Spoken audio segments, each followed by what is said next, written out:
बताओ what is this? ये क्या है? मिठाई। ये क्या है? बाबा देखो बतू। अरे बाबा ये क्या आज तो है फुलझड़ी। हाँ ठीक है आओ घूम सकरी। ओ है अनार। अच्छा हमें समझाओ मैंने है रे अरे व्हाट इज दिस?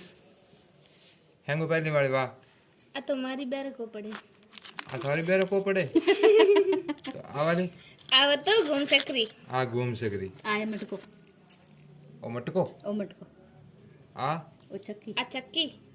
आवाली ओ दीपावली में उड़ावन व अनार। ओ वालो ओ लड्डू। लड्डू तो ये सब दीपावली में मिट्टी आवे दीपावली ने होली जड़ी होली में आवे ने होली जड़ी है और आका तीज में आवे ने राखड़ी जड़ी आवनी चीज आका तीज में कहीं रे राखड़ी में हैं करे वैसा बोलो अब तो हमको खाने का पड़ा है चलो।